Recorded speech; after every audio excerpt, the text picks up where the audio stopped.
Hello and greetings, it's JP1970. How you doing, everybody? How you doing? Look at this. We've got a nice pre-summer day. It's almost 64 degrees, and I'm out on the Goldwing. Thought I would just kind of get out in here and do a little ride, little afternoon ride, and talk about customer service. Let's talk about customer service. Let's talk about the dealership where you bought your motorcycle, or the dealership who services your motorcycle. How's that customer service? I mean, I know it seems like more and more, I think employers are struggling. I mean, they are struggling to keep their customers happy and to provide outstanding customer service. And listen, as someone who used to be in the service industry and had to provide customer service, you know, good customer service, I know it's not easy. And I know that old what is that motto, the customer is always right. Man, that's tough sometimes, because customers, well, they can be difficult, right? But I just had an experience at my local dealer. I live up here in northeastern Nevada, where, let's be honest, we don't have a whole lot of options. We don't have a lot of, you know, we don't have dealerships, one here, one there, one down the road. You know, I live in a small town of about 30,000 people. We have a Harley-Davidson dealer.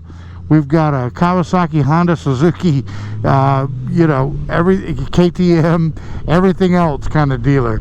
And they do sales, service, and you know, they're Fifth Gear. Fifth Gear is the name of the little shop that I do business with. That's where I bought my KLR.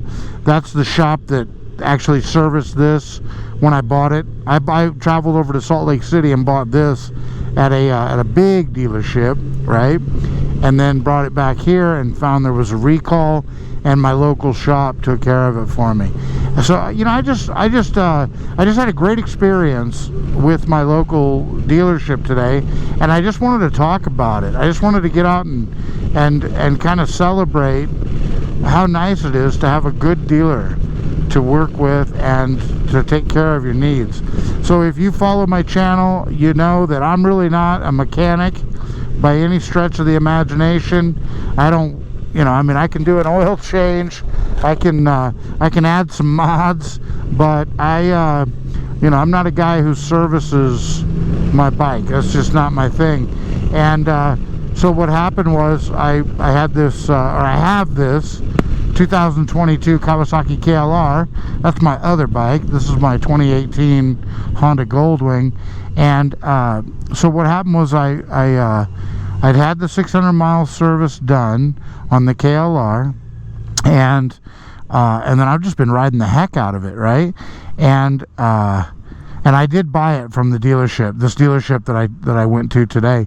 I swung by earlier to get some what is it, Maxima chain lube and chain cleaning kit. You know, I bought the whole kit, and I bought a stand so I could service my chain. I'm sure it was well overdue. Even with those O-ring type chains, yeah, I mean, you still got to take care of them. You know, you still got to clean them, and you still got to lubricate or wax them, I guess, is what I bought, some chain wax. And after I'd done it, I was kind of looking at the chain, and it just kind of looked loose to me. So, you know, I just felt that it needed an adjustment. And again, for the record, I'm not a mechanic. I'm not a guy who does that kind of stuff myself. I mean, I guess if somebody showed me, I just didn't grow up that way. I didn't have a dad showing me how to wrench on stuff, and you know, I can do some things. I can acquire those skills kind of on a need basis, need to know basis, I guess is what they call that. But anyway, I guess I just haven't needed to know. So here, hold on just a second. So anyway, so I took it by this dealership, and again, that's Fifth Gear PowerSports down in over here in Elko, Nevada. And And I went in there, and the guy came out and said, "Hey, what's going on?" I go, "I just want to show you I service my chain, and then I think it's a little bit loose." And so he came over and he was looking at it, and he goes, "Oh yeah." He goes, "I'll run it in the back, and I'll have one of the guys tighten it up for you real quick, and you can ride it tomorrow and have it this weekend." So I said, "Great." So I gave him the keys. He took off on the bike, and he came back about 10 minutes later. I was wandering around the showroom looking at at the other bikes and at the apparel and stuff like that, and he goes, "You're missing some parts." So I guess I in my adventures on that KLR and the few times I've dumped it, I guess I busted something off on the back.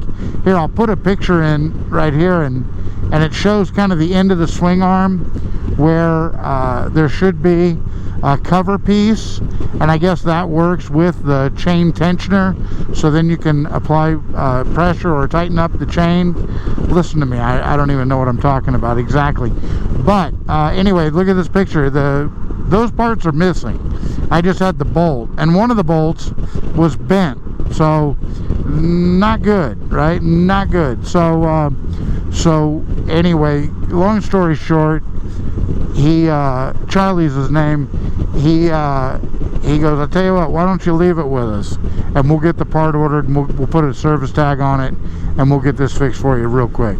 So wow, I mean, I don't know, I was just blown away. I mean, I could have taken it home, and I really shouldn't have been riding it, kind of thing. It really, what needed to happen was what happened.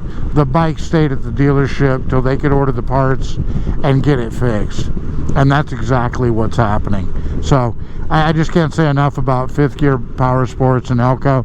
And I realize people that follow my channel, people that watch these videos, probably aren't anywhere near Elko, but I tell you what, I hope you have a dealership like that wherever you live, and I would love to know in the comments down below. Do you have a good relationship with your dealership? Do they take care of you like 5th Gear is taking care of me? Let me know in the comments down below. And thank you very much for checking out this video.